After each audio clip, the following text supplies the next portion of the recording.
خدا یسوع مسیح کے زندہ بابرکت اور جلالی نام میں آپ سب کو تحسین اور شکرانہ کا سلام۔ خدا آپ سب کو بڑی برکت دے۔ شکر گزاری میں کرتا ہوں اپنے زندہ خدا مالک باپ کی، جو تھا ہے جو ہے اور آنے والا ہے ہمارے درمیان میں۔ خدا بڑے بڑے کام کرتا ہے، زندگی دی ہے، ہمیشہ کی زندگی، کثرت کی زندگی۔ خدا ان کا بہت شکر ہو۔ بک آف جینیسس، پیدائش برشید، اس کے 50ویں باب میں ہم دیکھیں گے جینیسس، پیدائش برشید، اتپتی، اور آج ہم اس کا آخری چیپٹر شروع کریں گے۔ اور ہم خدا کا شکر کرتے ہیں اس خوبصورت کتاب کے لیے جس کو ہم نے پڑھا، سیر حاصل، گفتگو اس پر کی، اس میں سے سیکھا اور برکت پائی۔ اس آخری چیپٹر میں بھی بہت خوبصورت باتیں ہیں جو ہمیں سیکھنی ہیں، اور پھر ہم شکر گزاری کریں گے کہ اس کتاب کو ہم نے تکمیل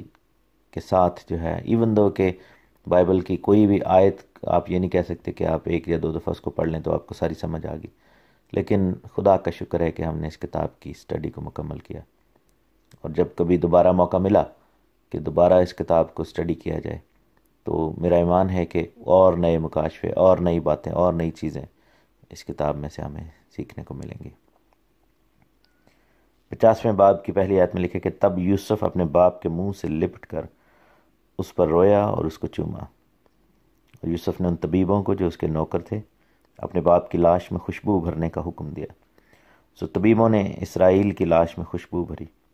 اور اس کے 40 دن پورے ہوئے، کیونکہ خوشبو بھرنے میں اتنے ہی دن لگتے ہیں، اور مصری اس کے لیے 70 دن تک ماتم کرتے رہے۔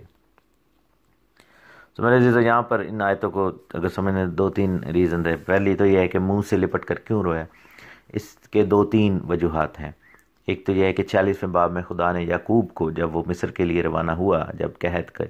بات ہو رہی تھی، تو خدا نے کہا تھا کہ یوسف جو ہے تیری آنکھوں کو بند کرے گا، مینس کہ تیرے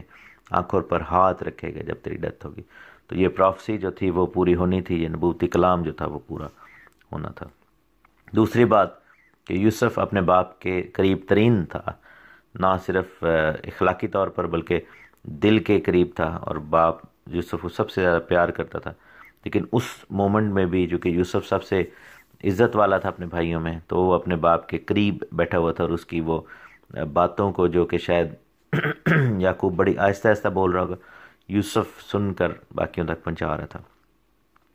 جب اس نے دیکھا کہ باپ کی ڈیتھ ہو گئی ہے، باپ اب نہیں رہا، تو وہ اس کے منہ سے لپٹ کر رویا، اور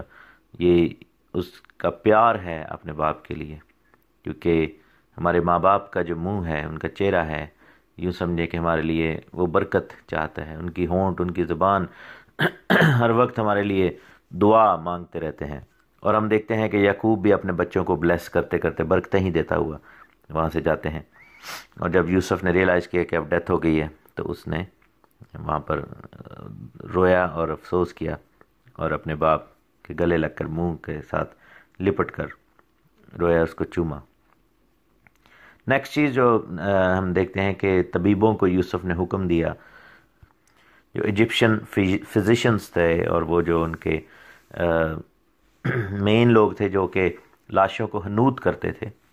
جو کہ فرعون اور اس کے باقی تمام لوگوں کی لاشوں کو جنہوں نے حنوط کیا تھا، ان کو حکم دیا کہ یعقوب کی لاش میں خوشبو بھری جائے، اور لکھا ہے کہ طبیبوں نے اسرائیل کی لاش میں خوشبو بھری۔ اب ہم جب یہودی جو طریقہ کار ہے، یہودی نہیں بلکہ اسرائیلی، اس زمانے میں اسرائیل چونکہ 12 ہی قبیلے تھے، تو لفظ یہودا یا یہودی ہم جو ہے وہ اس کو یہاں پر اپلائی نہیں کر سکتے۔ جو بائبلی طریقہ کار ہے، اسرائیلی طریقہ کار ہے، وہ یہ ہے کہ لاش کی بے حرمتی نہیں ہونی چاہیے اور نہ کی جانی چاہیے۔ اور یہاں پر ہم دیکھتے ہیں کہ توریت کی تعلیم کے مطابق اور ریچولز کے مطابق، جو اسرائیلی جو کہہ لیں کہ روایات تھیں، ان کے مطابق یہ کرنا ٹھیک نہیں تھا۔ لیکن یوسف نے ایسا کیوں حکم دیا، ہم یہ دیکھنا چاہتے ہیں۔ اس نے ایجپشن طریقہ کو، مصری طریقہ کار کو کیوں اپلائی ہونے دیا؟ اس کے 2 یا 3 ریزن نظر آتے ہیں۔ پہلا ریزن جو ہے وہ یہ ہے کہ وہ چونکہ کافی دور انہوں نے جانا تھا اور کافی دیر ٹریول کرنا تھا، تو اس حوالے سے یوسف نہیں چاہتا تھا کہ لاش میں سے بدبو آئے یا کچھ ایسا ہو، اور وہ کیونکہ یوسف کو اجازت لینی تھی، اور 40 دن خوشبو بھرنے میں لگے، پھر ٹوٹل 70 دن تک وہ ماتم کرتے رہے، پھر وہ ٹریول بھی کیا، وہ اس میں کافی دن لگے، پھر ادھر جا کے پھر ماتم وغیرہ ہوا۔ تو ہم دیکھتے ہیں کہ کافی زیادہ جو ہے وہ وقت گزرنا تھا۔ تو پہلا ریزن یہ ہے کہ یوسف نہیں چاہتا تھا کہ لاش جو ہے وہ ڈیکمپوز ہو۔ دوسرا ریزن یہ ہے کہ جیسا زبور 16 میں لکھا ہے کہ وہ اپنے مقدس کو سڑنے نہیں دے گا، اور اس کے بدن کو، جو خدا کے جو مقدس لوگ ہیں، نبی ہیں، ان کی باڈیز ڈیکمپوز نہیں ہوتی۔ اور یعقوب چونکہ ویسے کا ویسا ہی رہتا ہے کیونکہ وہ ایماندار تھا، تو بائبل ہمیں یہ بتاتی کہ یہ یوسف نے اسی وجہ سے جو ہے وہ لاش میں بھرنے کی، مسالے اور یہ خوشبویات بھرنے کی اجازت دی، اور اس نے حکم دیا، کیونکہ اس کو معلوم تھا کہ مصری جو ہیں وہ فرعون اور اس طرح جو باقی جو ان کے جو بڑے لوگ ہیں، جو ان کے لیڈرز ہیں، ان کی لاشوں کو اسی طرح حنوط کرتے ہیں، اور وہ مسالوں کے دم پر، اور وہ جو ہے وہ خوشبویات کے دم پر وہ لاشیں جو ہیں وہ کافی عرصہ تک چلتی ہیں۔ لیکن آن دی ادر سائڈ یوسف کو یہ بھی پتا تھا کہ یعقوب کی لاش جو ہے وہ سڑے گی نہیں، کیونکہ خداوند کا یہ کلام کہتا ہے۔ تو وہ یہ بھی نہیں چاہتا تھا کہ مصری اس چیز کو دیکھ کر، اس معجزے کو دیکھ کر چونک جائیں، اور یعقوب کی لاش کو جو ہے وہ اس کی پوجا پرستش شروع کر دیں، اور ایون کہ فرعون ایسا کوئی حکم دے دے کہ یعقوب کو جو ہے وہ یعقوب جو ہے اس کی لاش جو ہے اس کی تعظیم کرنی شروع کر دی جائے، اور یعقوب کو کوئی معبود بنا دیا جائے۔ اس کی وجہ سے پھر یعقوب کی لاش وہیں پہ رہ جاتی، اور وہ لوگ جو ہے اس کی پوجا پرستش اور یہ سب کچھ شروع کر دیتے، اور یوسف کے لیے اپنے وعدے کو پورا کرنا ناممکن ہو جاتا۔ سو یوسف چاہتا تھا کہ مصری جب دیکھیں کہ لاش جو ہے وہ ڈیکمپوز نہیں ہو رہی، اور وہ بدن سڑ نہیں رہا، اور وہ خراب نہیں ہو رہا، تو وہ اس سارے کا کریڈٹ جو ہے وہ ان مسالوں کو، ان خوشبویات کو، ان کیمیکلز کو دیں گے جو انہوں نے یوز کیے، وگرنہ اگر وہ کچھ بھی نہ کرتے اور اس کے باوجود لاش جو ہے ویسی کی ویسی رہتی، تو پھر ان کے لیے یہ بڑی حیران کن بات ہوتی۔ اور پھر 40 دن کو وہاں پر یہ کام کرتے لگے، اور پھر لکھے کہ 70 دن تک ماتم کرتے رہے، یعنی 30 دن۔ اور یہ دو جو ورڈز ہیں، دو جو ٹائم پیریڈز ہیں، یہ بڑے سگنیفیکنٹ ہیں۔ 40 اور 70 جو ہیں یہ بیسیکلی یہ ایک نسل کی علامت ہے۔ 40 کا عدد ایک نسل کی علامت ہے، جو کہ ایوریج ہم دیکھتے ہیں کہ ایک پیڑھی سے دوسری پیڑھی تک جاتے جاتے یہ ٹائم لگتا ہے، اور 70 سال جو ہے وہ ایک انسانی ایج، انسانی عمر کی علامت ہے، اور وہاں پر جو ہے ہم دیکھتے ہیں کہ 70 کا عدد جو ہے وہ بھی ایک جنریشن کی علامت ہے، جیسے زبور 90 میں لکھا ہوا ہے کہ انسان کی عمر جو ہے وہ 70 برس کی ہے، ایوریج ایج جو ہے وہ 70 برس ہے۔ ایک اور چیز ہے کہ ماتم جو ہے وہ جو 40 دن اور 70 دن کا افسوس جو کیا گیا، وہ کیونکہ اسرائیل کی ڈیتھ ہوئی ہے، اسرائیل یعنی کہ یعقوب خدا کے بندہ کی، تو یہ دو جو پیریڈز ہیں یہ آگے آنے والی جو ہسٹری ہے اس کے اندر سگنیفیکنس رکھتے ہیں، جب اسرائیل ماتم اور افسوس اور اس تکلیف میں سے گزرے گا۔ بیابان میں ان کو 40 سال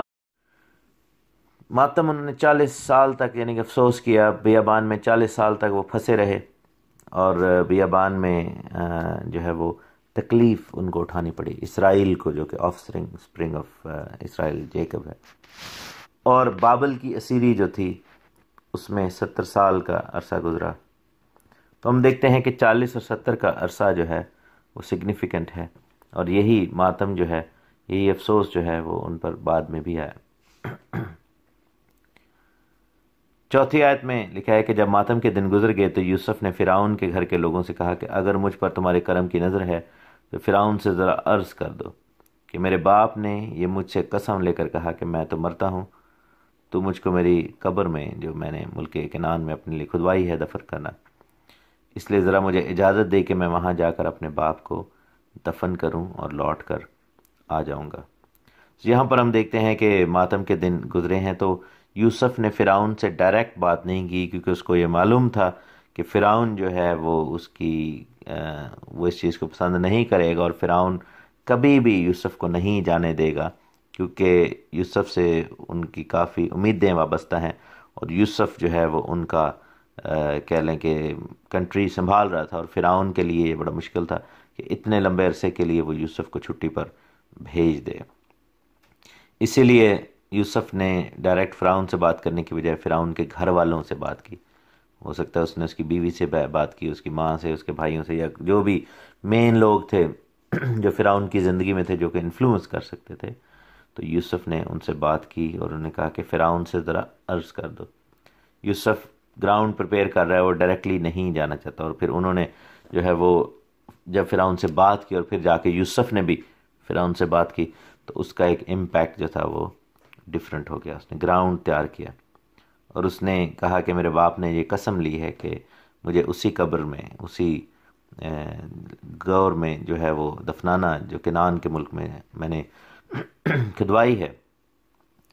اور پھر جب اس نے کہا کہ مجھے اجازت دے کہ میں اپنے باپ کو دفن کروں، تو لکھا ایک ساتھ یوسف کہتا ہے کہ میں لوٹ کر آ جاؤں گا۔ یہ جو ہے فرعون کے سوال کا جواب ہے، کیونکہ فرعون جو ہے وہ اس لیے نہیں جانے دینا چاہتا تھا کیونکہ وہ سمجھتا تھا کہ شاید کیونکہ قحط اب ختم ہو گیا، اور یوسف کی پریزنس کی وجہ سے قحط جو تھا وہ ختم ہو گیا تھا، لیکن فرعون کے لیے جو ہے وہ یوسف کی پریزنس جو ہے وہ باقی برکتوں کا سبب بنی ہوئی تھی، اور ملک مصر جو ہے بڑی خوشحالی میں تھا۔ اور فرعون نے کیا کیا کہ یوسف کو جانے سے انکار کیا، لیکن یوسف کو پرومس کرنا پڑا، یوسف کو وعدہ کرنا پڑا، اور اس نے کہا کہ میں لوٹ کر آ جاؤں گا۔ اور بائبل میں لکھا ہے کہ فرعون نے کہا جا اور اپنے باپ کو جیسے اس نے تجھے قسم لی دفن کر۔ تو یوسف اپنے باپ کو دفن کرنے چلا۔ فرعون کے سب خادم اور اس کے گھر کے مشائخ اور ملک مصر کے سب مشائخ اور یوسف کے گھر کے سب لوگ اور اس کے بھائی اور اس کے باپ کے گھر کے آدمی اس کے ساتھ گئے۔ اور بائبل میں لکھا ہے کہ صرف اپنے بال بچے اور بھیڑ بکریاں اور گائے بیل جشن کے علاقہ میں چھوڑ گئے۔ کلام مقدس ہمیں یہاں پر ایک اشارہ دے رہا ہے کہ یہاں سے ہی جیسے ہی یعقوب کی ڈیتھ ہوئی، سلیوری کا سلسلہ شروع ہو گیا۔ اور آپ یہ دیکھیں کہ بعد میں جو دوسرا فرعون آیا تھا، جب ملک مصر نے اسرائیل کو سلیو بنا لیا تھا، غلام بنا لیا تھا، تو وہ بار بار یہی موسیٰ سے اور باقیوں سے کہتا تھا کہ تم مرد ہی مرد جا کر جو ہے وہ اپنا جو عبادت کرنی ہے، جو اپنا عید منانی ہے کراؤ، بیوی بچوں کو، گائے بیل بکریوں کو، اپنے مال و متاع کو ادھر ہی چھوڑ جاؤ۔ اور ہم یہ دیکھتے ہیں کہ یوسف نے یہاں پر یہ کام کیا کہ یوسف نے جو ہے وہ فرعون نے یہ کام کیا کہ فرعون نے لوگوں کو صرف اکیلے جانے دیا، بھائیوں کو، اور اپنے پورے کنبے کو ساتھ لے جانے نہ دیا، ایون دو کہ شاید بھائیوں کی خواہش رہی ہو کہ پورا کنبہ جو ہے وہ ساتھ جائے، اور شاید وہیں پہ رہ بھی جاتے، کیونکہ وطن کی جو مٹی ہے اس کی اپنی ایک آواز ہے، اور اپنے گھر کا جو ہے گھر کے ساتھ لگاؤ جو ہے اس کا ایک اپنا چام ہے، لیکن ہم دیکھتے ہیں کہ وہ چیز ان کے پاؤں کی زنجیر بن گئی۔ اور یوسف نے پھر اس چیپٹر کے آخر میں ان کو بتایا کہ کس طرح وہ غلامی سے باہر نکلیں گے، لیکن ہم دیکھتے ہیں کہ غلامی جو ہے وہ نظر آنی شروع ہو گئی ہے۔ اس چیپٹر کو آگے پڑھتے جائیں گے۔ خدا آپ سب کو بڑی برکت دے، خدا آپ کے ساتھ ہو۔ گاڈ بلیس یو آل، آمین۔ خدا یسوع مسیح کے زندہ بابرکت اور جلالی نام میں آپ سب کو تحسین اور شکرانہ کا سلام۔ خدا آپ سب کو بڑی برکت دے۔ میں شکر کرتا ہوں خدا کا اس بات کے لیے کہ ہم کلام مقدس کو سیکھ رہے ہیں، کلام مقدس کی باتوں کو اپنی زندگیوں کا حصہ بنا رہے ہیں، اور خدا اپنے رحم اور فضل کا ہاتھ ہم پر رکھ رہا ہے، اور خدا ہمیں سکھا رہا ہے۔ بک آف جینیسس، پیدائش، بریشیت کی ہم سٹڈی کر رہے ہیں۔ اس کا آخری چیپٹر ہے اور اس کی 8 آیات ہم نے پڑھی ہیں۔ 8ویں آیت کو ہم نے جب پڑھا تو ہمیں ریئلائزیشن ہوئی کہ غلامی کا حلقہ جو ہے، غلامی کا جو دور ہے، غلامی کی جو سٹیپولیشنز ہیں وہ اپلائی ہونا شروع ہو گئیں یوسف کے گھرانے پر، یعقوب کے گھرانے پر، اور تمام اسرائیل کے گھرانے پر، کیونکہ جب فرعون نے کہا کہ تم دفن کرنے کے لیے اپنے باپ کو جاؤ تو اپنے بیوی بچوں کو، اپنے مال و متاع کو یہیں چھوڑ کر جانا، کیونکہ اگر اسی وقت سارے کا سارا گھرانہ اس سوچ کے ساتھ چلا جاتا کہ ہم نے اپنے باپ کو جا کر دفن کرنا ہے، تو شاید پھر وہ واپس نہ آتے، یا ان کے دل میں یہ خیال پیدا ہوتا ہے کہ ہم اب واپس اپنے ملک میں آ گئے ہیں اور قحط بھی ختم ہو گیا ہے، تو ہم اپنی زندگیوں کو دوبارہ شروع کر سکتے ہیں، زیرو سے سٹارٹ کر سکتے ہیں۔ لیکن خداوند نے چونکہ یہ عہد کیا تھا، خداوند نے یہ قسم کھائی تھی، اور خداوند نے نبوتی کلام کیا تھا، اور یوسف نے فرعون کے ساتھ وعدہ کیا تھا، اس لیے ہم دیکھتے ہیں کہ فرعون کے اس کہے کے مطابق بچوں کو اور بیویوں کو اور باقی ساز و سامان کو وہیں پر چھوڑ کر یہ جاتے ہیں۔ اور یہ نشان اس چیز کا بھی تھا کہ وہ اب مصر کے کلچر میں رچ بس گئے ہیں، اور مصر نے ان فیملیز کے پیروں میں غلامی کا حلقہ ڈال دیا ہے۔ بائبل میں لکھا ہے 9ویں آیت میں کہ اور ان کے ساتھ رتھ اور سوار بھی گئے، سو ایک بڑا انبو اس کے ساتھ تھا، اور وہ اتد کے کھلیان پر جو یردن کے پار ہے پہنچے، اور وہاں انہوں نے بلند اور دلسوز آواز سے نوحہ کیا، اور یوسف نے اپنے باپ کے لیے 7 دن تک ماتم کرایا۔ جب اس ملک کے باشندوں یعنی کنانیوں نے اتد میں کھلیان پر اس طرح کا ماتم دیکھا تو کہنے لگے کہ مصریوں کا یہ بڑا دردناک ماتم ہے۔ سو وہ جگہ ابیل مصرائیم کہلائی اور یردن کے پار ہے، اور یعقوب کے بیٹوں نے جیسا اس نے ان کو حکم دیا تھا ویسا ہی اس کے لیے کیا، کیونکہ انہوں نے اسے ملک کنعان میں لے جا کر ممرے کے سامنے مکفیلا کے کھیت کے مغارہ میں، جسے ابراہیم نے افرون ہتی سے خرید کر قبرستان کے لیے اپنی ملکیت بنا لیا تھا، دفن کیا۔ یہاں پر ہم دیکھتے ہیں کہ بیٹوں نے جو باپ نے ان سے وعدہ لیا تھا، جو ان کو انسٹرکشن دی تھی، جو باپ نے ان سے کلام کیا تھا اور ان سے ریکویسٹ کی تھی، حکم بھی کیا تھا، وہ انہوں نے پورا کیا، اور مکفیلا کے کھیت میں مغارہ میں جسے ابراہیم نے خریدا تھا وہاں پر جا کر دفن کیا ہے۔ لیکن ہم دیکھتے ہیں کہ مصریوں کا ماتم وہاں پر لکھا ہے، حالانکہ یہ اسرائیلی لوگ ہیں اور یہ یعقوب کے بیٹے ہیں، عبرانی ہیں، لیکن جب کنعانی لوگوں نے ان کو دیکھا تو ان کو مصری کہا۔ اس کا ریزن یہ تھا کہ میرے عزیزو، جب ہم کسی جگہ پر بسنا شروع کر دیتے ہیں، کسی جگہ کے ہو کر رہ جاتے ہیں، تو وہاں کی جو سوچیں، وہاں کا پہناوا، وہاں کے انداز، وہاں کے کہہ لیں کہ بات چیت، وہاں کی پرسنالٹی ہمارے اندر ڈیولپ ہو جاتی ہے۔ اور اب چونکہ وہ ایک اور سیکنڈ سائن ہے ان کے وہاں پر غلامی کے والے سے، کہ ان کے اندر سے مصری پن جھلکتا ہے، ان کے انداز میں اب کنانی لوگوں نے جو ہے وہ عبرانی پن کم دیکھا اور مصری پن زیادہ دیکھا، اور انہوں نے جب دیکھا اور انہوں نے کہا کہ مصریوں کا یہ ماتم بہت بڑا ہے، اور ان کے نزدیک یہ مصریوں کا جو ہے وہ ماتم ہے، وہ سارے مصری لوگ ہیں، کیونکہ وہاں پر مصریوں کے رتھ آئے تھے اور مصری مشائخ بھی آئے تھے، اور مصر کے لوگوں نے بھی ساتھ ماتم کیا تھا یوسف کے اور اس کے بھائیوں کے۔ لیکن مشہور جو ہے وہ جگہ اس نام سے ہوئی ابیل مصرائیم، جس کا مطلب ہے مصریوں کا ماتم یا مصر کے لوگوں کا ماتم۔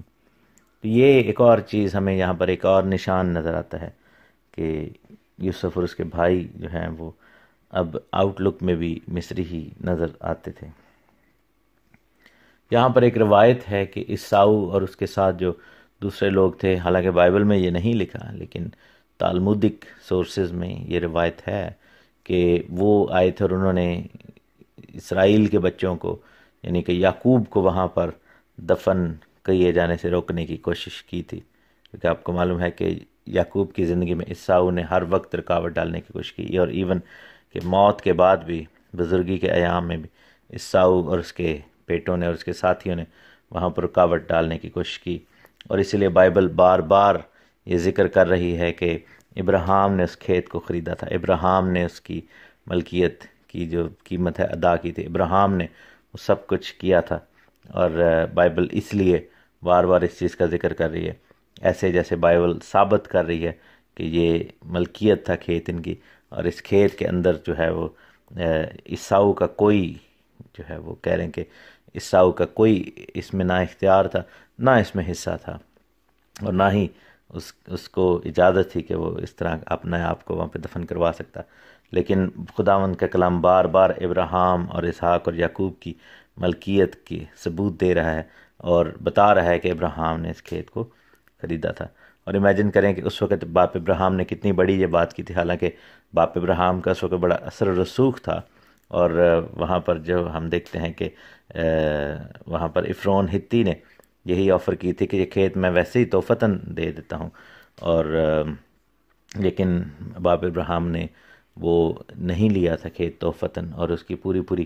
قیمت ادا کی تھی۔ اور آگے جا کر دیکھیں کہ خداوند نے اپنے کلام میں بار بار اس چیز کا اظہار کیا اور لوگوں کو بتایا ہے، جیسے کلام بار بار چیخ چیخ کر کہہ رہا ہے کہ ابراہیم اس جگہ کا مالک تھا، ابراہیم نے اس کھیت کو خریدا تھا، اسرائیل کے بچے جو ہے اس کھیت کے رائٹ فل ہائرس ہیں، اور رائٹ فل اونرشپ ہے، اور یہ لینڈ ڈیڈ جو ہے ایک طرح کی رجسٹری جو ہے ان کے نام ہے۔ اور عیساؤ اور اس طرح کے اور جتنے بھی لوگ وہاں پر کھڑے ان کو روکنا چاہتے تھے وہ نہیں روک سکے یا نہیں روک سکیں گے۔ اور آج کے دور میں بھی میرے عزیزو جتنا مرضی غیر قومیں یہ کہہ دیں، چاہے وہ فلسطینی ہوں چاہے وہ دوسرے اور قوموں کے لوگ ہوں، کہ اسرائیل کی وہاں پر کوئی جو ہے وہ ملکیت نہیں ہے، اسرائیل کا رائٹ نہیں ہے، تو میرے عزیزو یہ خدا کا کلام ہمیں بتاتا ہے کہ ہمارے باپ ابراہیم نے یہ جگہ اپنے لیے اور اپنے بچوں کے لیے قیمت دے کر خریدی ہوئی ہے، اور اس کا جو رائٹ ہے وہ بالکل اسرائیل کے گھرانوں کے ہاتھ میں ہے۔ 14ویں آیت میں لکھا ہے کہ یوسف اپنے باپ کو دفن کر کے اپنے بھائیوں اور ان کے ساتھ جو اس کے باپ کو دفن کرنے کے لیے اس کے ساتھ گئے تھے مصر کو لوٹا، اور یوسف کے بھائی یہ دیکھ کر کہ ان کا باپ مر گیا کہنے لگے کہ یوسف شاید ہم سے دشمنی کرے اور ساری بدی کا جو ہم نے اس سے کی ہے پورا بدلہ لے۔ سو انہوں نے یوسف کو یہ کہلا بھیجا کہ تیرے باپ نے اپنے مرنے سے آگے یہ حکم کیا تھا کہ تم یوسف سے کہنا کہ اپنے بھائیوں کی خطا اور ان کا گناہ اب بخش دے، کیونکہ انہوں نے مجھ سے بدی کی۔ سو اب تو اپنے باپ کے خدا کے بندوں کی خطا بخش دے۔ اور یوسف ان کی یہ باتیں سن کر رویا، اور اس کے بھائیوں نے خود بھی اس کے سامنے جا کر اپنے سر ٹیک دیے اور کہا کہ دیکھ ہم تیرے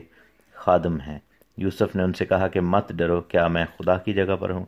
تم نے تو مجھ سے بدی کرنے کا ارادہ کیا تھا، لیکن خدا نے اسی سے نیکی کا قصد کیا تاکہ بہت سارے لوگوں کی جان بچائے۔ چنانچہ آج کے دن ایسا ہی ہو رہا ہے، اس لیے تم مت ڈرو، میں تمہاری اور تمہارے بال بچوں کی پرورش کرتا رہوں گا۔ یوں اس نے اپنی ملائم باتوں سے ان کی خاطر جمع کی۔ ہم دیکھتے ہیں کہ یوسف جب اپنے بھائیوں کے ساتھ واپس آتا ہے اور مصریوں کے ساتھ، اور یوسف کی شان و شوکت اتنی بڑی تھی، اتنی زیادہ تھی، اور وہ سیاہ و سفید کا مالک تھا، تو بھائی جو ہیں وہ تھوڑا سا انکمفرٹیبل ہو گئے، وہ ڈر گئے، وہ گھبرا گئے، کیونکہ ان کے ذہن میں یہ تھا کہ جب تک باپ زندہ تھا یوسف شاید ہماری دیکھ بھال اپنے باپ کو خوش کرنے کے لیے کر رہا تھا، اور اب جو ہے وہ شاید یوسف کہیں ہم سے بدلہ نہ لے لے، کہیں اس کے دل میں کوئی ایسا بدی کا خیال نہ آ جائے، کہیں ایسا اس کو سوچ نہ آ جائے۔ روایت یہ بتاتی ہے، کلام میں نہیں لکھا لیکن روایت یہ بتاتی ہے، جہاں پر لکھا ہے کہ اس کے بھائیوں نے یوسف کو یہ کہلا بھیجا۔ کس کے ہاتھ یہ کہلا بھیجا؟ انہوں نے جو بلہا جو لونڈی ہے اس کے بچوں کو، کیونکہ بلہا جو تھی وہ یوسف کی ماں راخل کی وہ لونڈی تھی، اور راخل نے بلہا کو پیش کیا تھا، اور بلہا سے جو 2 بچے پیدا ہوئے تھے ان کو یوسف کے اور بنیامین کے سٹیپ بردرز کنسیڈر کیا جاتا تھا۔ سو انہوں نے بلہا کے بچوں کو بھیجا تاکہ یوسف کے زوری میں جا کر وہ رحم کی اپیل کریں، اور ان کی گفتگو جو ہے وہ یوسف کی نظر میں فیوریبل ٹھہرے۔ اور بعد میں لکھا ہے کہ وہ اس کے بھائی خود بھی سامنے آ کر انہوں نے سر ٹیک دیا۔ اگین وہ پروفیسی جو یوسف نے دیکھی تھی، نبوت کلام جو خواب یوسف نے دیکھے تھے پورے ہوتے ہیں۔ یوسف کی یعقوب کی موت کے بعد بھی یوسف جو ہے وہ برکت کا باعث بن رہا ہے، اور وہ خواب جو ہیں وہ پورے ہو رہے ہیں۔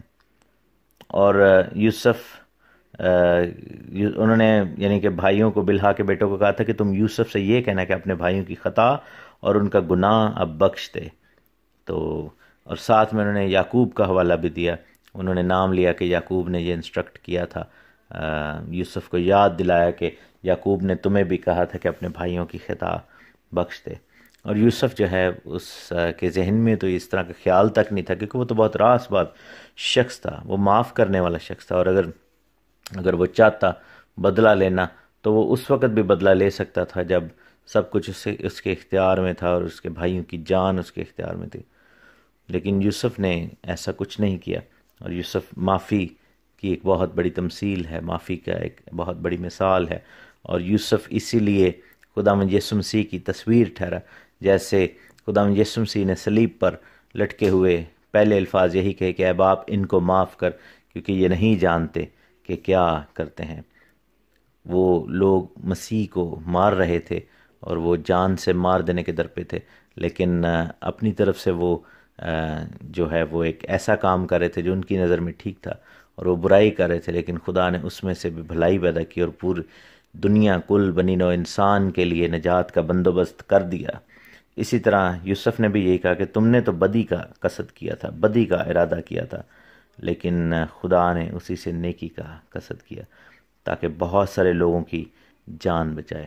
یوسف کا مار گرایا جانا، یعنی کہ یوسف کا گڑھے میں گرایا جانا، یوسف کی مار پیٹ، یوسف کا بیچا جانا، اس وقت بھائیوں کی بدی تو تھی، لیکن وہی بہتوں کی نجات کا باعث بنا۔ اسی طرح یسوع مسیح کا بیچا جانا، کوڑوں کی مار، بھالا اور کانٹوں کا تاج، یہ سب کچھ صلیب پر لٹکا دیا جانا اور موت کو گلے لگانا، یہ اس وقت جو مسیح کے بھائی ہیں، یہودا کے قبیلہ کے جو لوگ تھے، ان کی طرف سے تو بدی اور ان کی طرف سے خطا تو ہوئی، لیکن اس کا نتیجہ یہ نکلا کہ بہتوں کی جان بچ گئی۔ اور یوسف نے یہی کہا کہ میں آخر تک تمہاری اور تمہارے بال بچوں کی پرورش کرتا رہوں گا، اور یوں اس نے اپنی ملائم باتوں سے ان کی خاطر جمع کی۔ اور بائبل کے پہلی کتاب کی آخری آیات 22 سے لے کر 26 تک یوں ہے: یوسف اور اس کے باپ کے گھر کے لوگ مصر میں رہے، اور یوسف 110 برس تک جیتا رہا۔ اور یوسف نے افرایم کی اولاد تیسری پشت تک دیکھی، اور منسی کے بیٹے مکیر کی اولاد کو بھی یوسف نے اپنے گھٹنوں پر کھلایا۔ اور یوسف نے اپنے بھائیوں سے کہا کہ میں مرتا ہوں، اور خداوند یقیناً تم کو یاد کرے گا اور تم کو اس ملک سے نکال کر اس ملک میں پہنچائے گا جس کی دینے کی قسم اس نے ابراہیم اور اسحاق اور یعقوب سے کھائی تھی۔ اور یوسف نے بنی اسرائیل سے قسم لے کر کہا کہ خداوند یقیناً تم کو یاد کرے گا، سو تم ضرور ہی میری ہڈیوں کو یہاں سے لے جانا۔ اور یوسف نے 110 برس کا ہو کر وفات پائی، اور انہوں نے اس کی لاش میں خوشبو بھری اور اسے مصر ہی میں تابوت میں رکھا۔ یہ جو آخری آیات ہیں یہ بڑی خوبصورت آیات ہیں، اس میں یوسف کی زندگی کے ہول سپین کے بارے میں لکھا ہوا ہے کہ 110 برس تک وہ جیتا رہا، اور اس نے افرایم کی اولاد تیسری پشت تک دیکھی، اور منسی کے بیٹے مکیر کی اولاد کو بھی یوسف نے اپنے گھٹنوں پر کھلایا۔ اور کہا یہ جاتا ہے کیونکہ اگر ہم ان کی عمروں کو دیکھیں اور آگے جا کر گنتی کی کتاب میں، اور پھر اگر ہم دیکھیں تواریخ کی کتاب میں، تو ہمیں اندازہ ہوتا ہے کہ موسیٰ کے یہ ہم عصر لوگ تھے، یعنی کہ مکیر کی اولاد جو تھی وہ موسیٰ کے ساتھ تھے۔ اور گنتی کی کتاب اس کے 32 باب کی 39ویں آیت میں ہم دیکھتے ہیں کہ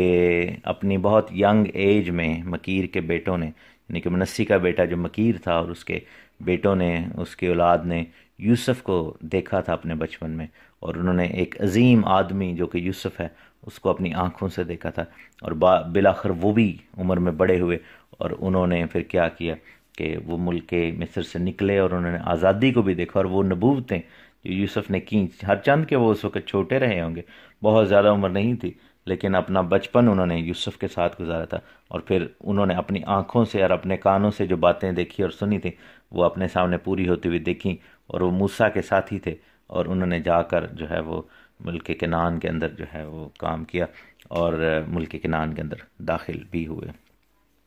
ایک عظیم زبردست بات ہے کہ یوسف نے ان لوگوں کو اپنے گھٹنوں پر بھی کھلایا جو بالآخر موسیٰ کے ساتھ زندہ تھے اور موسیٰ کے ساتھی تھے، اور یوسف نے ایک پرومس جو ہے وہ لوگوں کو بتایا، ایک پروفیسی بتائی کہ ایک شخص کو خدا بھیجے گا جو تم کو ملک مصر سے نکال لائے گا، اور خداوند کے بندہ یوسف نے کہا تھا کہ خداوند تمہیں یاد کرے گا، یہ کوڈ ورڈ تھا، ہی ول ریممبر یو، یاد کرے گا، اور یہی الفاظ موسیٰ بھی ادا کرتا ہوا آیا۔ اور انہوں نے جب موسیٰ نے کہا کہ لکھے کہ خداوند تک ان کا جو ہے وہ رونا دھونا پہنچا، ایکسڈس خروج کوچ چیپٹر 2 میں، اور اس کی ورس 24 میں لکھا ہے کہ خدا نے ان کا کراہنا سنا، اور خدا نے اپنے عہد کو جو ابراہیم، اسحاق اور یعقوب کے ساتھ کیا تھا یاد کیا، اور خداوند نے بنی اسرائیل پر نظر کی۔ تو یہ جو لفظ ہے یاد کرنا، یہ ایک کوڈ ورڈ کی شکل میں یوسف نے ان کو دیا تھا، اور موسیٰ جب آیا تو اس نے یہی بات اسرائیلیوں کے سامنے رکھی تھی، اپنے بھائیوں کے سامنے، کہ خدا نے تمہیں یاد کیا ہے۔ اور یوسف نے ریکویسٹ کی تھی کہ میری ہڈیوں کو ساتھ لے جانا ہے۔ میرے عزیزو، یہ ہے ایمان، اندیکھا ایمان، اندیکھی چیزوں کا ثبوت اور خود امید کی چیزوں کا اعتماد، کہ یوسف کو ابھی تک وہ چیزیں نظر نہیں آ رہی، اور یوسف کو پتہ تھا کہ میری موت ہو جائے گی، لیکن اس کے باوجود اس نے کہا کہ میری ہڈیوں کو وہاں پر لے کر جانا، اور وہ پھر ہڈیوں کو لے کر گئے تھے، اور انہوں نے اس کا تابوت وہیں پر رکھا۔ اور جب موسیٰ جو ہے وہ وہاں سے نکلتا ہے لوگوں کو لے کر، تو یوسف کی ہڈیوں کو ساتھ لے کر ہی وہ گئے تھے، اور انہوں نے یوسف کو بھی ساتھ لیا تھا۔ یہ بڑی خوبصورت بات ہے۔ اگر ہم ایکسوڈس چیپٹر 13 میں دیکھیں، خروج کوچ کی کتاب، اس کی 19ویں آیت، اور لکھا ہے کہ موسیٰ یوسف کی ہڈیوں کو ساتھ لیتا گیا، کیونکہ اس نے بنی اسرائیل سے یہ کہہ کر کہ خدا ضرور تمہاری خبر لے گا، اور اس بات کی سخت قسم لے لی تھی کہ تم یہاں سے میری ہڈیاں اپنے ساتھ لے جانا، اور انہوں نے اس تابوت کو ساتھ ساتھ ہی لیے پھرے، اور یوسف کی ہڈیوں کو ساتھ لے کر گئے۔ اور یوسف کا تابوت تب تک گواہی کے طور پر مصر میں ہی تھا، اور اس کو دفنایا نہیں گیا تھا، اور صفنات فنی جو یوسف کا نام تھا، اس کا تابوت وہاں پر سب کے سامنے تھا، اور یہ نبوت بھی سب کے سامنے ریممبرنس تھی کہ یوسف نے کہا ہے، اور خداوند اس کی ہڈیوں کو یہاں سے لے کر جائے گا۔ اور جب وہ ملک مصر سے نکلے تو انہوں نے یوسف کی ہڈیوں کو ساتھ لیا، اور انہوں نے وہاں پر جا کر سکم میں پھر یوسف کو دفنایا تھا۔ یوسف کی قبر سکم کے علاقہ میں ہے، اور ہم دیکھتے ہیں کہ یہ بھی اس کے بھائیوں کی طرف سے ایک طرح کا جیسچر تھا۔ یوسف کے جو بھائیوں کے اولادیں تھیں، انہوں نے یوسف کی عزت کو ریسٹور کیا، کیونکہ سکم ہی کے علاقہ میں یوسف کو بیچا گیا تھا، اور وہیں پر انہوں نے اس کو دفنایا، اور اس کو جو ہے وہ بلیسنگ کے طور پر سکم جو ہے یعقوب نے یوسف کو دیا تھا علاقہ، تو ہم دیکھتے ہیں کہ یوسف کو وہاں پر دفنایا گیا، اور یوسف کی عزت کو ریسٹور کیا گیا، اور ہمیشہ کے لیے وہ پراپرٹی یوسف کی ہو گئی۔ ہاؤ امیزنگ از دس! تو میرے عزیزو، آپ سب کو بہت زیادہ مبارک ہو، خداوند کے نام کو جلال ملے کہ ہم نے بک آف جینیسس کی اسٹڈی کو فنش کیا، اور آج ہم نے اس کتاب کا اختتام کیا، اور آخری آیات بھی پڑھی۔ خداوند کا نام عزت اور جلال پائے۔ بہت جلد ہم ایک نیا سلسلہ شروع کریں گے۔ God bless you all. آمین۔